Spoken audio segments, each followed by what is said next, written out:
Sir पहला सवाल तो ये है कि हमने तो सुना था कि मियां असलम इकबाल साहब जो हैं उन्होंने बनना है कायदे हिज़्ब इख्तलाफ या उन्होंने सीएम का इलेक्शन कंटेस्ट करना था, लेकिन फिर वो रूपोश हो गए, वो कहीं दिखाई नहीं दिए।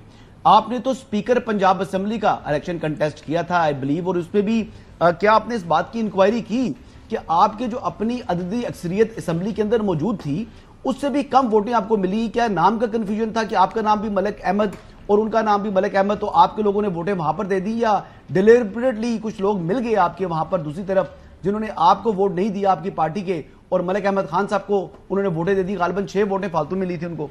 Correct me if I am wrong. Hasan साहब, उसका मैं थोड़ा सा आपको क्लैरिफाई कर दूं। ये बिल्कुल ठीक है कि मियां असलम इकबाल ही हमारे अपोजिशन लीडर थे, और अब भी मेरे ख्याल में जब वो आएंगे तो वो पार्टी उनके हक में, मैं तो उनकी गैर हाजिरी में एक जिम्मेदारी मुझे सौंपी गई है, तो लीडरशिप जो फैसला करेगी। और दूसरी बात यह सर कि जो मेरा इलेक्शन था ना सर, उन दिनों आपको पता था खौफ के बड़े साए थे, और हमारा हलफ जो उठाया था तकरीबन मुझे 96 वोट पड़े थे, और हमारा हलफ उठाया था 98 वोट्स जब मेरा इलेक्शन हुआ था, बंदे कम आए।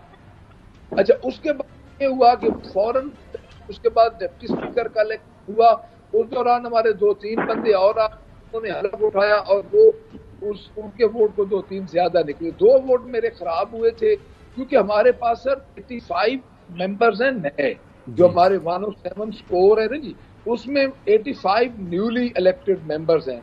तो सर आपने इंक्वायरी की है या आप ये अजम्पशन पे बात कर रहे हैं? इंक्वायरी की आपने इस हवाले से? सर पूछ लूं ना, इंक्वायरी की है वो आ जाएगी। अच्छा, अजम्पशन है आपकी? नकवी साहब पूछते थे ना यार, इंक्वायरी की मुझे सर पता था ना कितने बंदों ने हलफ किया है।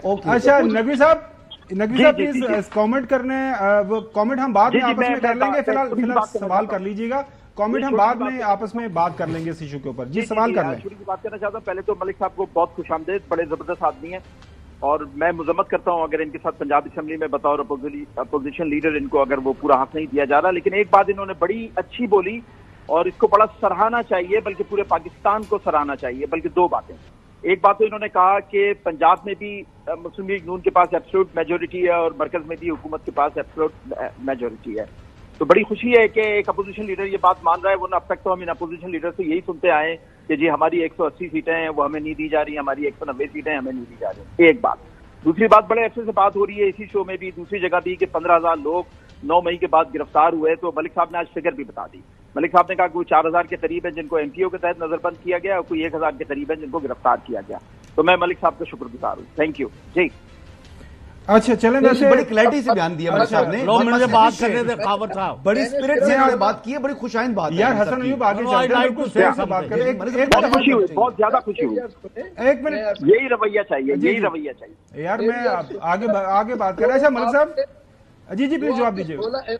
मैं सर क्लैरिफिकेशन कर दूं, मैंने गिरफ्तार लोगों की बात नहीं की, मैंने सिर्फ बात की है सर कि जो 16 एमपीओ के साथ हमारे बंदे डिटेन किए गए वो 4700 थे 9 मई के बाद आज दिन तक, यानी आज से कुछ दिन पहले।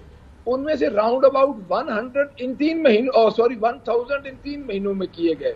जो हमारे बंदे एफआईआर में नामजद हुए थे वो सर मोर देन 10,000 हुए थे।